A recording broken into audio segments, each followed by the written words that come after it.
Nightmares. Some say that dreams are only images created by the mind. Others aren't so sure. Grandma. Joel was 4 years old. He was on vacation, visiting his grandparents who lived in the desert. After playing in the hot gravel driveway for a time, the boy went inside where it was cool. In the living room of the little mobile home, the whole family was together. Grandma and Grandpa, Mother and Father, and Joel's infant brother, Seth. It was Joel's favorite place to be. Everything was perfect. At noontime, Father went outside to pack the van. Grandpa followed to help out. "We are going on a hike," said Joel's mother. "You kids are staying here with Grandma and Grandpa, okay?" "Okay, Mommy," replied the boy. She placed Joel on his grandmother's lap. Then she put little Seth on the carpet by his grandmother's feet. With her white hair and wrinkled face, Grandma looked down at Joel and smiled. But when Mother turned away to look out the window at Joel's father, Joel saw Grandma's face suddenly twist and change.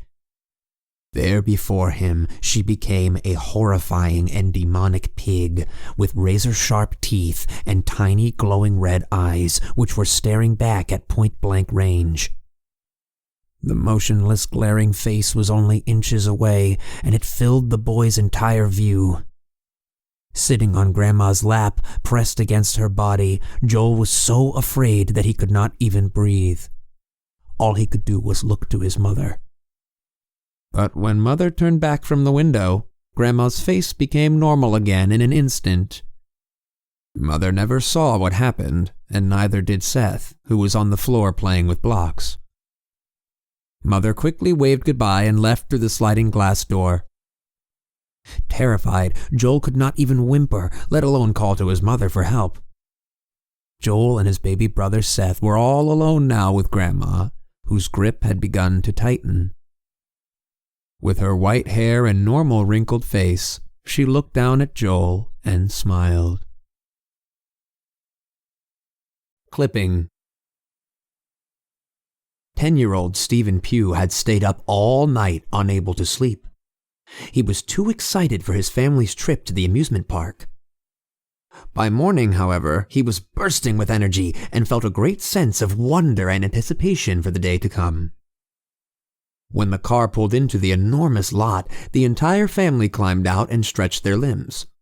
Mother, Father, and Stephen's younger brother, Tony. The children had never been to the amusement park before, but Tony had been excelling in school and baseball in recent months, so it was no surprise that Mother and Father had allowed him to go. Stephen's grades and physical abilities were quite poor, but they had let him come along anyway. He was surprised by this, since they seemed so disappointed in him lately. "Look at all the neat rides!" Stephen proclaimed as they approached the entrance. Mother and Father signed a paper, paid the money, and then each member of the family had their hands stamped. Inside they went, one by one. In the distance was a strange and wonderful roller coaster. It had a large glowing sign on the top that read, "Clipping." "Mother! Father! Can we go on that one?" Stephen cried out with great enthusiasm. Father agreed. "If that's the one you want, son, then of course you can ride it." Stephen's younger brother seemed unhappy with this choice. In fact, he seemed unhappy with everything lately. Moving up the beautiful midway toward the snaking roller coaster, the family passed another ride called Bobbins. This ride consisted of 2 gigantic arms with caged gondolas on each end. They were like the heads of towering, rotating hammers. Stephen and the family watched as an elderly man and a large gray dog were put into the 2 opposite gondolas. As they moved past the attraction toward Clipping, the gondolas were quickly secured shut and the giant machine arms raised upwards to begin the ride. They slowly began to swing in unison. Higher and higher they went. Stephen Pugh could barely take his eyes off the fantastic sight, but Mother and Father were insistent that they hurry to the roller coaster. Suddenly, there was an enormous cracking sound, and when Stephen looked back, he saw that the arms were now completely stopped and pressed together in their starting position. It had sounded almost as if the two cars had collided in midair.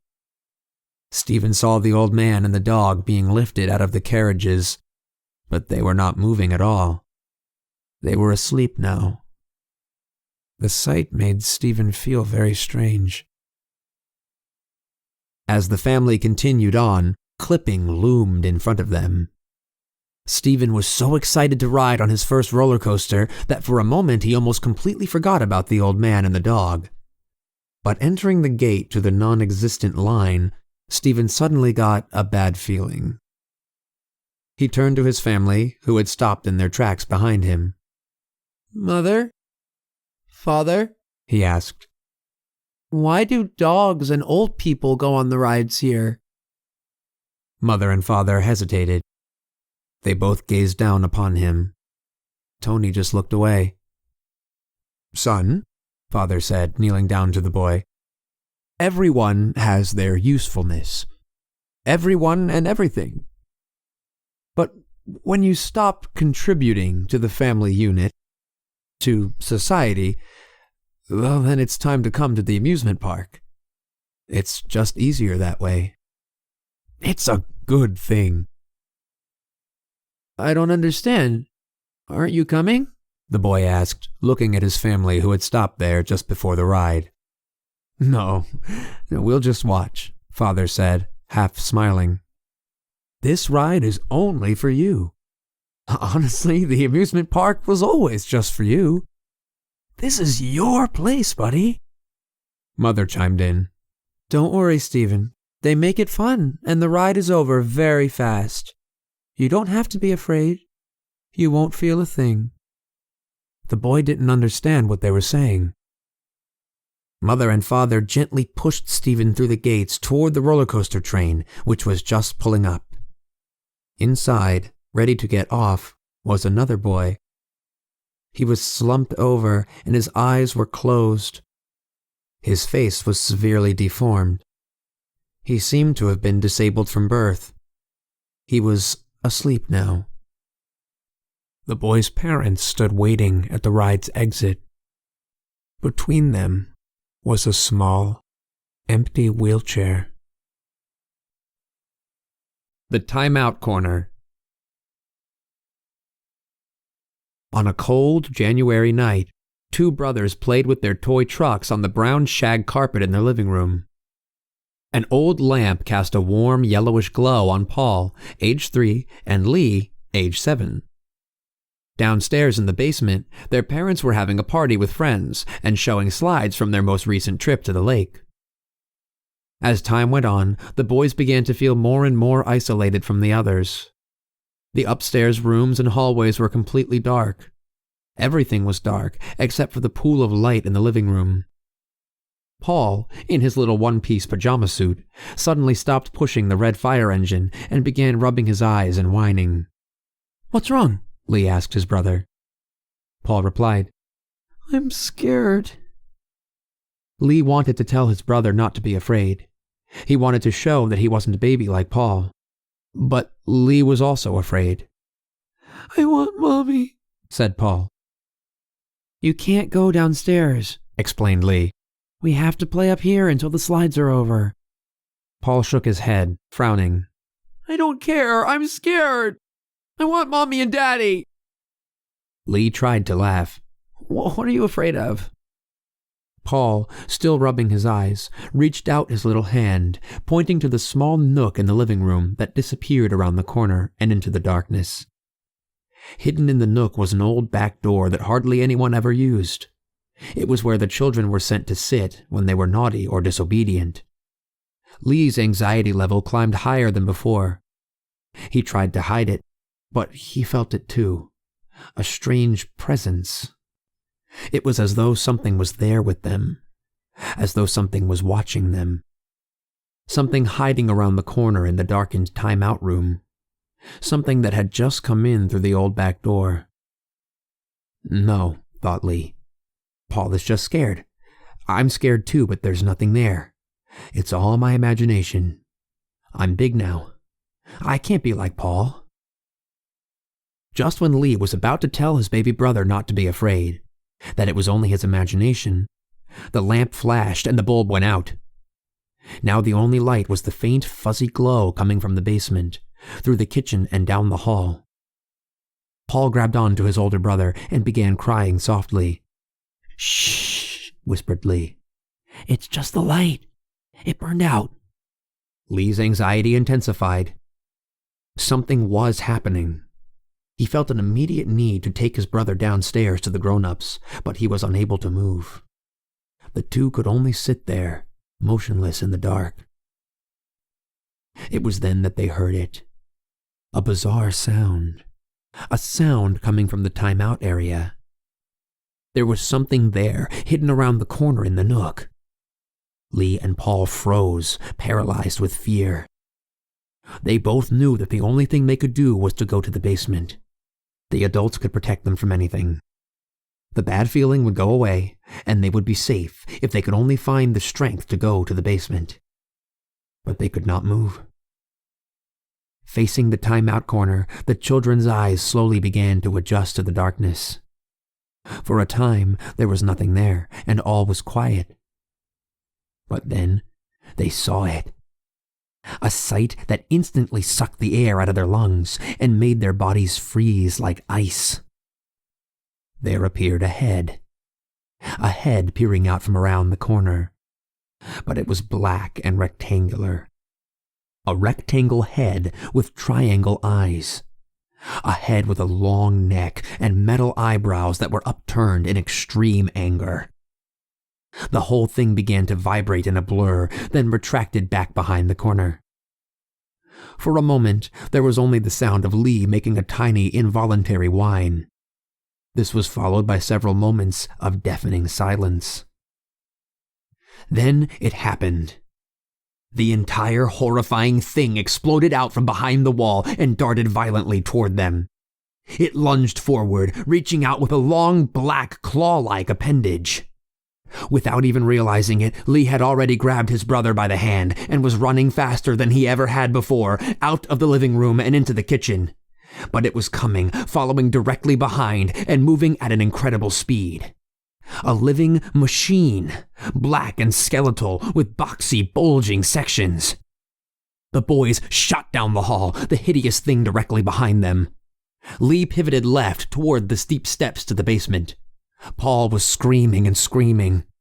At the top of the stairs, Lee could feel the thing reach out for them. In one desperate, frantic movement, Lee took his little brother by the waist and leapt all the way to the bottom, landing hard. "Daddy!" screamed the boy as he and his brother wriggled frantically into the light of the slide projector. "Help us!" When the adults saw that the children had jumped all the way down the steps, saw the way they were screaming and crying hysterically, trying so desperately to get away from something upstairs, the men leapt to their feet and rushed up the stairs to find a possible intruder. They turned on all the lights, went through every room, looked in every closet and hiding place. They never found anything. Cotton candy. Sam and Susan rode their tricycles along the winding mountain road. To one side, a cliff stretched upward forever into a gray, nondescript sky, and to the other, a sheer drop-off that seemed to disappear into the monochrome fog below. Sam was afraid, but nevertheless, the two continued on, pedaling up the rocky, narrow path. Susan was Sam's sister, but also his mother. There was no one else in the world. She was the only other person who existed, besides the man who sold the cotton candy just ahead. When they reached the stand, which was perched precariously on the edge of the deadly cliffside trail, Sam saw that the man was no longer working there. Now the strange cotton candy machine was completely automated, distributing long strands of the stuff all by itself, with no one there to monitor its activity. Sam wanted nothing more in the world than to have some of the cotton candy with Susan, and he knew that she would want nothing more than to have some with him. He pulled up to the machine under the giant torn umbrella and pushed the button to start the device. But as he waited for the machine to distribute the long snake of tightly wound fluff, Susan started to ride away. She pedaled up the cliff and would not slow down. Sam did not know why. "Wait!" he yelled. "I gotta get some cotton candy!" Susan would not slow down. "I gotta get some cotton candy!" he cried out once again. Susan would not even turn around. It was as if she did not even hear Sam. It was as if she did not even know he was there. She pedaled away as the old machine slowly began to activate. Somehow, Sam could not leave the machine without the cotton candy. But it was taking forever. Nothing was happening. He was so frustrated and afraid that he began to shake. He felt sick to his stomach. "I gotta get some cotton candy!" Sam was now hysterical, but Susan would not turn around. All Sam could see was the back of her moving away, up and over the hill. Somehow, he knew that if he did not stay with Susan, he would not see her again. She was his sister, but also his mother. There was no one else in the world. She was the only other person who existed. "Don't leave me!" he cried out with tears in his eyes. Sam watched as Susan and her tricycle disappeared over the hill and into the fog. When I wake up. 8-year-old Bradley awoke in the night from a terrible dream. Frightened, he got up and climbed the little ladder to the top bunk where his brother slept, then reached around in the dark to feel for his foot. But there was no one there. Maybe he went to get a drink of water or go to the bathroom, the boy thought. Bradley decided to go to the next room to sleep in the bed with his mother and father. He went down the hall and opened his parents' door a crack, then snuck inside and carefully tried to lay down without waking them. But there was no one there to snuggle up to. The bed and the room were empty. He went to the light and flipped the switch, but nothing happened. He crept to the kitchen and tried the lights. There seemed to be no power to the house at all. Bradley peered through the curtained window to see if anyone was outside, but he could see nothing. There were no streetlights on, and the neighborhood was covered in a thick, ominous fog. After standing motionless for what seemed like an eternity, Bradley called out to his parents. "Mom? Dad?" But there was no reply. No sound of footsteps or voices anywhere. It was dead silent. The boy made his way through the house, anxiously checking each room. It was completely deserted. Back in the kitchen, as the reality of being left alone in the darkness with no explanation sunk in, Bradley's mind began playing tricks on him. It was then that he thought he saw something moving in the shadows near the refrigerator. Waves of terror coursed through him. He didn't know what to do. He froze and remained motionless in the dark. After a long period of standing perfectly still, Bradley summoned the courage to rush to the front door and feel around the little hooks for the spare key to the family van. As he searched, there came a sound from behind, like a chair being moved over the linoleum floor. At that moment, he found the key and immediately darted out the front door to the detached garage. Once inside, he could just barely make out the vehicle that was parked there as usual. He looked out and discovered that his father's brown sedan was also still parked in the driveway. They didn't leave? He thought in a panic. I don't understand. Where are they? Where did they go? And what was that sound in the kitchen? Bradley didn't feel safe. He knew that he couldn't go back into the house alone. He was sure he'd seen something in the darkness. So he climbed inside the back seat of the van and locked all the doors. His mind was racing, imagining the worst. His family was dead, had abandoned him, or simply disappeared. In the van, he began to feel more and more like he was being watched. He climbed under the bench seat and hid. Eventually, he fell asleep.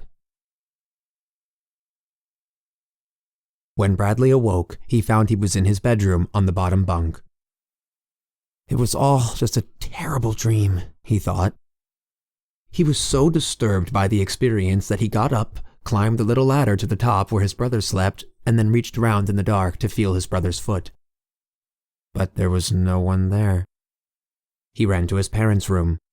It was also empty. The house was completely deserted. The lights weren't working. The power seemed to be out. Maybe I'm just dreaming. This must all be a bad dream. When I wake up, everything will be all right. Bradley tiptoed through the dark toward the kitchen, and this time he went straight to the phone to call 911. But when he lifted the receiver and put it to his ear, he discovered the line was completely dead. Only a strange buzzing sound could be heard on the other end. Immediately after hanging up, he thought he saw something in the darkness moving toward him. In a desperate panic, Bradley bolted out the front door and ran down the street in his pajamas toward the neighbor's house. He repeatedly turned around to see if anything was following him, but nothing was there. The streetlights were dark. There seemed to be no power in the area at all. When he reached the house, the boy began pounding on the door. No one answered, so he knocked on all the windows and called out for help, but there was no response. Bradley noticed bicycles lying in the front yard. He decided to borrow the closest bike and head for his aunt and uncle's house, which was several miles away. He had never done anything like this before, but nothing like this had ever happened. Bradley began pedaling frantically down the road. He could barely see anything in the darkness and the fog. There were no cars driving out on the main roads, no lights on, no people anywhere. Maybe it was because it was so late at night. He rode for over an hour on the dark main roads, and the entire time saw no signs of other people. Bradley had never felt so lost and alone. When he reached his aunt and uncle's house, the boy once again pounded on doors and windows, but there was no one home. He climbed the fence and crawled through the dog door on the side of the house. Once inside, he searched every room, hyperventilating and in an utter panic. The rooms were all empty, and so were the beds. The phone didn't work. The lights didn't work. He was completely alone. Bradley was now hysterical and in tears, but he went silent when he once again began to feel as though something was watching him. He then saw something moving in the shadows and began to hear strange noises all around. He wanted to leave, to find a police station, somewhere, anywhere. He desperately needed to find people, but he did not know where to go. He eventually hid in a bottom cupboard and stayed there.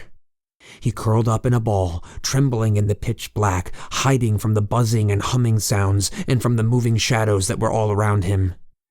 At some point, he fell asleep.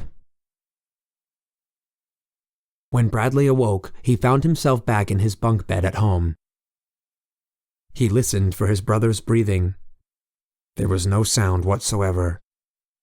He somehow already knew that he was completely alone in the house. Yet, he felt that, from the darkness, someone or something was watching him, staring at him. There were strange sounds all around, although louder and more frightening than before. Something was moving in the darkness. With tears now streaming down his face, Bradley could do nothing but cover himself with his blanket. "This is just a bad dream. Just a nightmare," he told himself.